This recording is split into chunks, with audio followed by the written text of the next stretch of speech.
Qalal muallifu rahimakumullah wa nafa'ana bihi wa bi ulumihi fid dharain. Rabbi shrah li sadri wa yassir li amri wahlul 'uqdatam min lisani yafqahu qawli. Allahumma anfa'na bima 'allamtana wa 'allimna ma yanfa'una. Hadakumullah wa 'alamakumullah ma lam ta'lam bi rahmatika ya arhamar rahimin. Bismillahirrahmanirrahim. Kitabu ahkamit thaharah utawi iki iku kitab mertelakaken sake hukum sesuci. Jadi insya Allah di awal daripada penjelasan ilmu fikih yang telah ditulis dan dikarang oleh Ki Musonib pengarang kitab ini, pertama menjelaskan tentang kitab hukum-hukum toharoh ataupun hukum bersuci. Adapun wal kitab bulan utawi lapat kitab lugotan mungguh lugot masdarun iku masdar bimakna domi wal jam'i kelawan makna ngumpulaken. Jadi adapun lapat kitab ning kitab iki anak sebute awal penjelasan hukum iku anak sebute kitab seperti kini kitab toharoh berarti kitab ngejelasakan tentang sesuci bersuci. Seperti apa kayak sesuci? Kayak istinja, sesuci kan? Kemudian wudu, mandi wajib. Nah, ini arahnya sesuci. Ketika kita arep sholat, diperintahkan berwudu, arahnya toharoh, bersuci. Ketika kita duwe junub, wong wadon duwe head, ketika pengen suci, ya, kudu dilangakan hadas kedini kelawan adus iki arahnya hukum bersuci. Supaya ketika mengko ibadai sah karena bersih daripada hadas besar. Tuh. Adapun lapat kitab lugotan secara bahasa itu masdar, ya. Artinya lapat kitab iki masdar sing maknane domi wal jam'i maknane ngumpulaken. Jadi ketika ada lapat kitab, di dalam lapat kitab ini terkumpul daripada hukum-hukum. Iku arane kitab. Jadi menurut bahasa kitab iki adalah suatu kalimat isim masdar sing maknane ngumpulaken. Jadi ning lapat kitab iki ngumpulaken bermacam-macam hukum. Maka ini pertama dijelaskan tentang kitab ahkamut toharoh, yaitu ngejelasakan tentang hukum-hukum bersuci. Wastilahan adapun menurut istilah, menurut hukum syara yang namanya kitab itu adalah ismun li jinsin minal ahkam, satu nama jenis daripada beberapa hukum. Ya, jadi menurut istilah mah sing aran kitab iku adalah aran jenis daripada hukum-hukum, satu jenis daripada hukum iku kitab. Amal babu anapun utawi bab fa ismun linauin mimma dakhala tahta dalikal jinsi. Anapun utawi bab mangka iku ngaran kadhe warna saking barang dakhala kang manjing ieu mah tahta dalikal jinsi ing sesore mangkono-mangkono jenis. Jadi anak kitab, anak bab, itu penjelasan. Anak kitab, anak bab, anak pasal. Jadi anak kitab, sebawai kitab bab, sebawai bab pasal, ataupun sebutnya furu farun. Nah, jadi adapun arti kitab itu faismun ngaran dinauin, satu warna ataupun semacam daripada sing manjing ning lafat kitab tahta dalikal jinsi sesore daripada arti kitab. Jadi anak kitab anak bab. Jadi bab iki sewarna daripada kitab, artinya cabang daripada mana kitab. Iku bab. Jadi anak mana yang mengkok paslun pasal. Iku bagian daripada bab mana. Wa toharatu adapun lafad toharoh bifati to iklawan patah to lugotan munggu lugot anadopatu iku bebersih. Adapun lafad toharoh sebagaimana yang tadi disebutkan lafad toharoh bifati to, jadi bacanya toharoh, to ini dipatahaken. Iku apa artine lugotan anadopatu menurut bahasa mah artine bebersih. Jadi sebut toharo mah jere bahasaku bebersih. Ning andini bebersih iku menurut bahasa toharo. Arti daripada toharo iku bebersih. Jadi setiap sing ngebersih apa bae, arep bebersih kelambi ta, bebersih semen ta, ngebersih apa bae daripada kekotor, menurut bahasa mah iku adalah toharo. Jadi arti toharo secara bahasa mah iku maknane bebersih.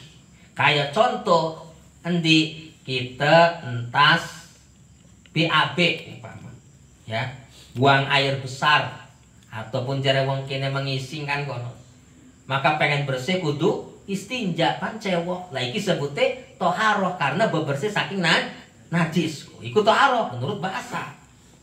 Ataupun seumpamane kita tas megawe belok badannya kemudian adus bebersih, secara bahasa iku arane toharoh. Jadi ning endi sebutin iku nu bebersih secara bahasa mah iku toharoh, lan iku toharoh secara bahasa maknane bebersih. Wa amma syar'an fa fiha tafasirun kasiratun, adapun menurut hukum syara yang telah dijelaskan di dalam hukum fikih, yang namanya toharoh itu mempunyai beberapa tafsir, bahkan wake tafsir sing maknane toharoh itu. Di antarane daripada tafsir-tafsir makna toharoh itu adalah qauluhum, minha qauluhum iku tetep saking tafsirun qauluhum utai pengucape ulama lafad fi'lu ma tustabahu bihi sholatu aimin wudu'in wa guslin wa tayamumin wa izalati najasatin. Adapun tafsir-tafsir arti daripada toharoh menurut hukum syara yang telah dijelaskan di dalam ilmu fikih, bahwa arti toharoh itu adalah banyak tafsirannya, tapi ada sebagian pendapat ulama, bahkan ulama mengatakan yang namanya toharoh itu adalah mengerjakan sesuatu yang ketika dikerjakan itu diperbolehkan bisa menjalankan sholat, wudhu, mandi, tayamum, ataupun menghilangkan najis. Artinya menurut hukum syara yang telah dijelaskan daripada beberapa ulama fikih, bahwasane sing arane toharoh iku adalah ngelakokaken sesuatu. Kayak contoh apa? Wudu, ataupun ning kono adus mandi wajib kok, ataupun tayamum, ataupun ngilangaken najis. Sing ketika uang tas ngelampai wudu diolehaken ngejalanaken sholat iku toharoh. Ataupun uang duwe hadas gede seperti junub, ataupun wong wadon duwe head, berarti wajib adus suci. Ketika wis bersuci melalui nikono cara adus, berarti uang iku diperbolehkan ngejalanaken sholat. Ataupun uang iku tayamum lantaran umpama arep sholat laka banyu diwenangaken tayamum. Ketika uang wis tayamum berarti diolehaken sholat.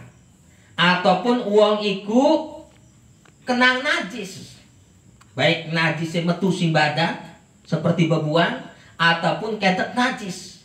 Ketika uang iku diperbolehkan sholat, diolehaken sholat, maka uang iku kudu ngilangaken najis ataupun najisnya diilangaken dikit. Iku arane toharoh. Jadi sebut toharoh ku sesuatu sing dilakukan ketika wis dilakukan diolehaken sholat seperti wudu, adus, ataupun ngilangaken najis ataupun tayamum.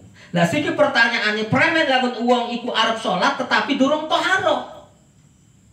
Contoh uang iku mau menjalankan sholat belum berwudu ataupun tidak punya wudu, maka tidak diperbolehkan sholat, bahkan sholatnya boten sah. Tuh. Ataupun seumpamane orang tersebut punya hadas besar, junub, haid, belum mandi, maka tidak diperbolehkan melakukan sholat. Nah, bagaimana kalau seorang tersebut punya hadas besar seperti junub, haid, tetapi belum mandi, maka tidak diperbolehkan untuk melakukan sholat, bahkan sholatnya tidak sah.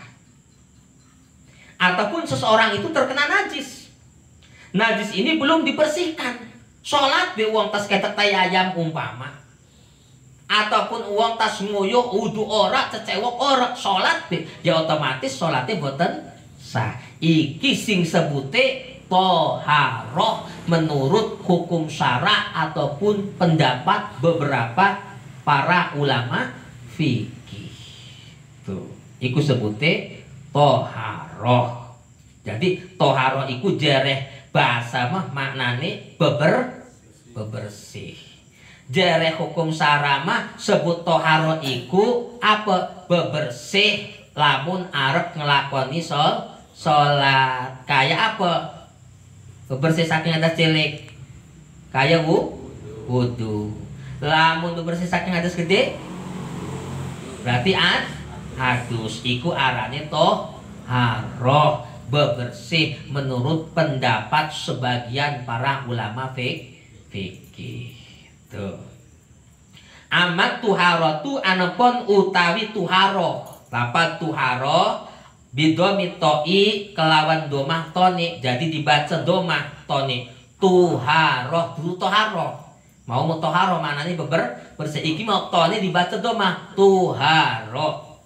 Maka apa? Fa ismun li baqiyatil ma'i, ari lapat tuharoh dibaca domah toni mah iku maknane daripada aran sisa daripada banyu jika tuharoh.